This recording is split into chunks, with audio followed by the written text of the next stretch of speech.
I'm Nancy Katims. I'm running for Reelection to the Edmonds School Board in position 5. I am in my first 4-year term right now and in my second year as school board president. A little bit about my background. I have a PhD in educational psychology from Northwestern University, and I have spent my 40 plus years of professional career serving public education with about 20 years in this Edmonds School District. 17 years as a program director in the student learning department, and now as a school board director. In the last 3.5 years, we have faced a lot of challenges, particularly from the pandemic. Despite that, I believe we've accomplished a lot. We kept our students and staff safe. We gave our teachers technology-based teaching resources. We gave every student a computer and access to connectivity. I led the search for a high-qualified superintendent. And we established measurable goals and a strategic plan to hold the district accountable for student success. Most recently, I really fought to shield our students as much as possible from the budget impacts that were caused by inadequate state funding. I'm running again because there's a whole lot more work to be done. I have 2 high priorities. One is meeting our students' needs, both academically and social-emotionally. I believe we need to improve our graduation rate, and we need to increase access to early childhood education. Secondly, we need to work with our state legislators and our community partners to bring in additional and sustainable funding to make sure that we can meet all of our students' needs in terms of giving them the best education possible. I believe that the board needs experienced, knowledgeable leaders like myself, and I'm more committed than ever to fighting for our students, our staff, our families, and our community. Thank you. So much, right on time. So now we have an opportunity to talk to Nancy a little bit about our concerns or our questions or anything we want to share with us. So go ahead. Okay, thank you. Nancy, first of all, thank you for running again. Thank you. I've had some good conversations We have. over the last few years. Could you tell us about one of those meetings that was either like really challenging or really contentious, and what was the topic, and how did you deal with that? So you're probably talking about the meetings that had to do with the budget. It could have been anyone. I'm asking you to pick one. Oh, to pick one? Yeah. To be honest, the meetings that have been most difficult have been at many of our meetings. We have some, and I believe it's a minority in the district, who make public comments that are attacking groups of our students who are in marginalized groups. And that breaks my heart. It breaks my heart because we are there to protect our kids.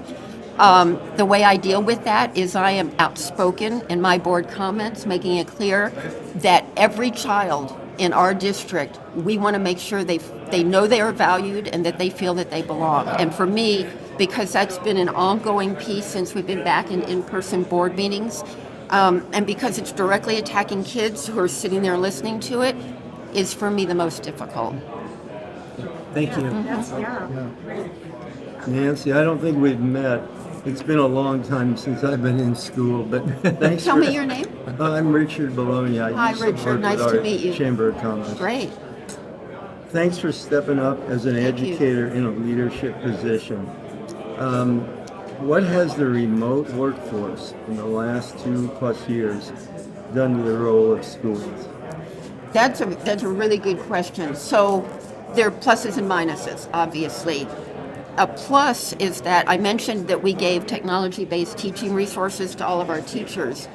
Teachers started using some tools that they hadn't used before that are actually helpful in the classroom. So I'll give you one example.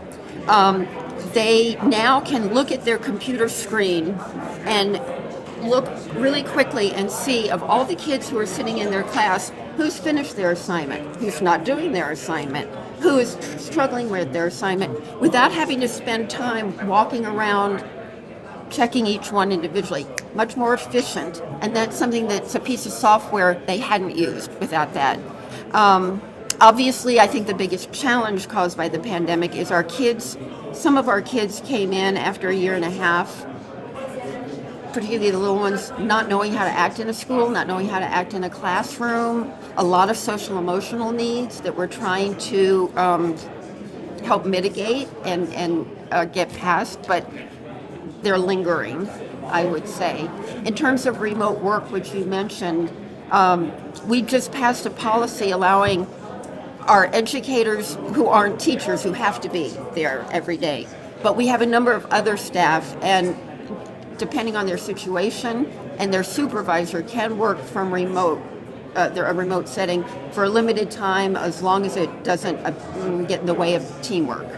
Does that answer your question? Yes, ma'am. Okay. Thank you. You're very welcome. Will, I will. Nancy, I'm Will. I'm I know a you're city Will. council, but today I'm participating as a resident. Great.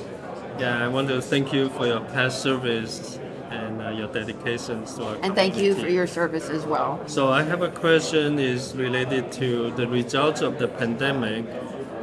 We see students enrollment decline, which lead to state funding follow as a shortfall. However, what we see is apartment buildings are rising, surrounding cities, population is rolling in from California, from even Seattle, moving up north, and we see that day in and day out. So there's a disconnection there. Population growth, students enrollment decline. So my question is, that's gonna cause, to my estimate, it's gonna cause a long-term social issue in terms of those students who are not enrolling school. So I want to hear from an experienced educator and a school board member, how are we gonna deal with this issue in the years below? So, following us? to add some perspective to what you said about the population, the birth rate has gone down in this area. So there might be more people moving in. I don't know if they have school-age kids or not. But to give you an understanding of it, when I worked in the district, it was about 1,500 kids per grade level across the board, K-12. Now, it's in the younger grades, we have like 1,300 kids per grade level, but at the secondary level, we still have 1,500 kids. So those kids are going to be moving out. And if our, I don't know how you increase birth rate. I mean, I do know how you increase birth rate, but I don't know how a school board makes that happen. Okay, that probably shouldn't have been on camera. But it's a problem in terms of families perhaps not being able to afford housing here, families of young children. But that's a big part of our problem. There are also, after the pandemic, a certain number of kids across the entire state that nobody can identify where they went. right. And we're trying. I don't know if perhaps they were undocumented and they were nervous. I don't know. We just don't know. So that's ongoing work. Yeah, that's part of my question is those people who are working in the farm and their family are not able to come out in the sunlight, and it's gonna cause a social issue down the road. Possibly. Yeah. Interesting. We have time for one Yeah, more. interesting. Time for a quick one. We've got 48 seconds. Nancy, our daughter is well through school and doing very well. Good. Can you tell us one thing as citizens? I know some people on the foundation, but that's about it, that we could do. Oh, support every bond and levy that comes up. That's the best support. And if you volunteer to do phone banking for that, whatever it takes to help support the schools that way. Also, we've been looking to partners because our budget cuts have taken away some important staff and created some problems with different situations like that. Any kind of funding that we can get from foundations to help support filling in the gaps would be Thank you, really ma'am. helpful.